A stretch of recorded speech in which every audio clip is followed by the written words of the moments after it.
আলহামদুলিল্লাহ, সবাইকে অগ্রিম ঈদ শুভেচ্ছা। ঈদ মোবারক, তাকাব্বালাল্লাহু মিন্না ওয়া মিনকুম। ঈদ আসে, ঈদ যায়। ঈদ মানে খুশি, ঈদ মানে আনন্দ, স্লোগান আমরা সকলেরই মুখস্থ। কিন্তু ঈদ আসলে কি আনন্দের বার্তা নিয়ে আসে এটা আমরা অনেকেই জানি না। ঈদ আসলে ক্ষমার বার্তা নিয়ে আসে। পুরো মাস যারা রমজানে রোজা রেখেছে, এই ঈদের দিন আল্লাহ সুবহানাহু ওয়া তাআলা তাদেরকে বিশেষভাবে ক্ষমা করবেন, মাফ করবেন। আল্লাহ সুবহানাহু ওয়া তাআলা তাদেরকে জান্নাতি মানুষ হিসেবে কবুল করবেন। আল্লাহ রাসূল সাল্লাল্লাহু আলাইহি ওয়াসাল্লাম আমাদেরকে কিছু কাজ করার আদেশ করেছেন, যে কাজগুলো ঈদের দিনের সুন্নাহ কাজ হিসাবে আখ্যায়িত করা হয়। আমরা সে কাজগুলো আজকে আপনাদের সামনে তুলে ধরব। দেখেন, একসাথে আল্লাহ রাসূল সাল্লাল্লাহু আলাইহি ওয়াসাল্লাম সবগুলো বলেন নাই।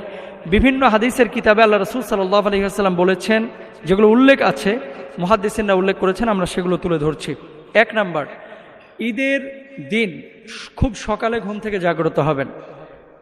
ফজরের নামাজটি জামাতের সহিত আদায় করবেন, যেটা আমাদের বাংলাদেশের সবচেয়ে বড় সমস্যা। মনে রাখবেন, ঈদের নামাজ ওয়াজিব বা সুন্নাত, কিন্তু ফজরের নামাজটা হচ্ছে আপনার জন্য ফরজ। বাংলাদেশের সিংহভাগ মানুষ আছে, ভাই বোন আছে, যারা ঈদের দিন এই সকালবেলা ফজরের নামাজ পড়ে না।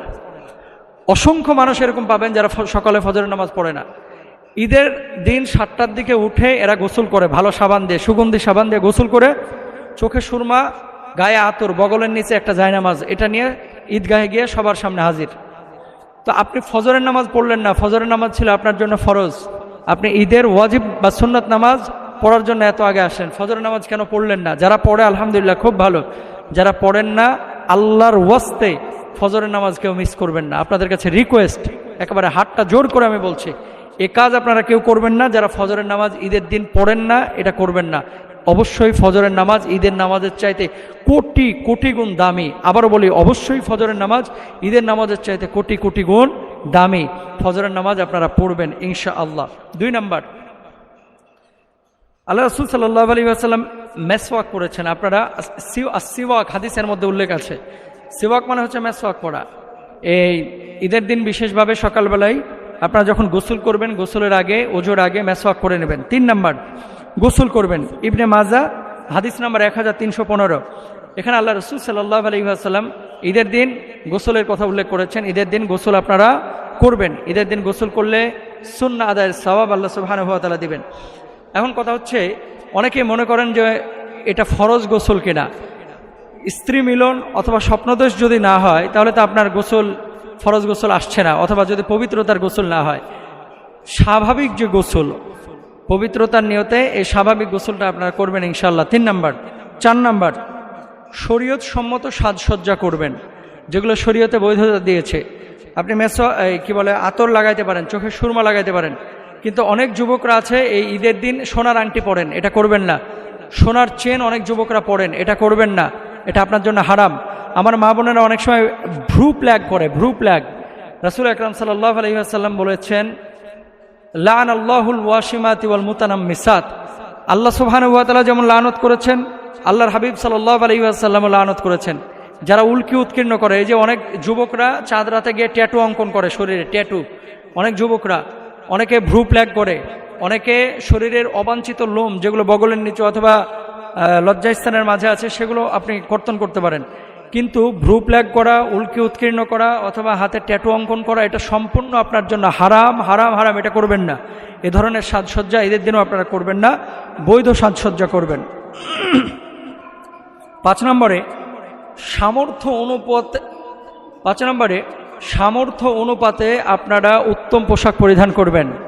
অনেকে নতুন পোশাক পরিধান করাকে সুন্নাহ মনে করেন। আসলে নতুন পোশাক পরিধান যদি করতে পারেন ভালো, কিন্তু এটা সুন্নাহ না, বরং পুত পবিত্র উত্তম পোশাক পরিধান করা সামর্থ্য অনুযায়ী, এটা হচ্ছে আপনার উপরে সুন্নাহ। আল্লাহর হাবিব সাল্লাল্লাহু আলাইহি ওয়াসাল্লাম যেহেতু বুখারীর হাদিসের মধ্যে বলেছেন এবং মুস্তাদরাকে হাকিমে ওই বিষয়টি উল্লেখ রয়েছে।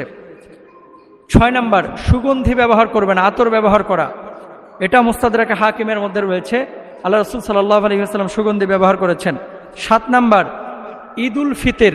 মনে রাখবেন, ঈদুল আজহায় না, ঈদুল ফিতরে যাওয়ার আগে মিষ্টি জাতীয় কিছু খাবার গ্রহণ করবেন। সেটা খেজুর হতে পারে, সেটা খুরমা হতে পারে, সেটা পায়েস হতে পারে, সেটা সেমাই হতে পারে।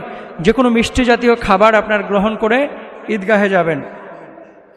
আর ঈদুল আজহার ক্ষেত্রে আপনারা মিষ্টি জাতীয় খাবার খাবেন না, বরং ঈদের নামাজের আগে কোনো কিছু খাবেন না। ঈদুল আজহায় মানে কোরবানি ঈদে কোরবানি করার পরে কোরবানির গোশত দিয়ে আপনারা খাবারটা গ্রহণ করবেন বা শুরু করবেন, এটা সুন্নাহ। অনেকে বলে থাকে যে মোহতারাম ঘরে খেজুর নাই, পায়েস নাই, সেমাই নেই, কিভাবে সুন্নাহ পালন করব। এরকম যদি হয়ে থাকে একটু চিনি নিয়ে গুলে এটা দিয়েও যদি আপনি গ্রহণ করেন তা হবে ইনশাআল্লাহ। 8 নম্বরে সকাল সকাল ঈদগাহে যাওয়ার চেষ্টা করবেন। 9 নম্বর, ঈদুল ফিতরে ঈদগাহে যাওয়ার পূর্বে সাদাকায়ে ফিতর আদায় করা বা জাকাতুল ফিতর, যেটাকে আপনারা ফেতরা বলে থাকেন, আমরা ফেতরা বলি, এই ফেতরা আদায় করে দেবেন ইনশাআল্লাহ। ঈদের নামাজ 10 নম্বরে ঈদগাহে আদায় করা, বিনা অপরগতায় মসজিদে আদায় না করা। ঢাকা সিটির কথা ভিন্ন, যেখানে ঈদগাহ নাই কিন্তু জাতীয় ঈদগাহ আছে, কিছু মাঠেও আপনার ঈদের জামাত হয়, মাঠে ঈদের জামাত আদায় করা এটা সুন্নাহ। যদি মাঠ না থাকে তাহলে মসজিদে আদায় করতে পারেন ইনশাআল্লাহ তাআলা, আল্লাহ তাআলা কবুল করবেন। কিন্তু গ্রাম অঞ্চলে যেখানে অবাধ মাঠ আছে সেখানে আপনারা মাঠেই ঈদের নামাজ আদায় করবেন ইনশাআল্লাহ তাআলা।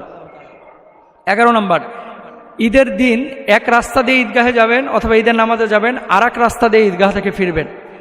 এক রাস্তা দিয়ে যাওয়া আর এক রাস্তা থেকে এক রাস্তা দিয়ে যাওয়া আর এক রাস্তা দিয়ে ফিরে আসা, এটা সুন্নাহ। 12 নম্বর, পায়ে হেঁটে ঈদগাহে যাওয়া। অনেকের পালসার আছে বা গাড়ি আছে, গাড়ি নিয়ে ঈদগাহে টান দেয়, অথবা পালসারে গিয়ার মেরে বাস ঈদগাহে যায়, বাইক নিয়ে যায়, সাইকেল নিয়ে যায়, এটা করবেন না। একটা সুন্নাহ আপনি কেন মানে আপনার থেকে ছুটবে, একটা সুন্নাহ কেন আপনি বাস্তবায়ন করবেন না? হুন্ডা থাকলে অথবা গাড়ি থাকলে আপনি সে গাড়ি নিয়ে বা হুন্ডা নিয়ে ঈদগাহে যাবেন না, পায়ে হেঁটে যাবেন, এটাই সুন্নাহ। ঈদুল ফিতরে ঈদগাহে যাওয়ার সময় আস্তে আস্তে আপনারা তাকবীর বলবেন, আল্লাহু আকবার, আল্লাহু আকবার, লা ইলাহা ইল্লাল্লাহু আল্লাহু আকবার ওয়ালিল্লাহিল হামদ।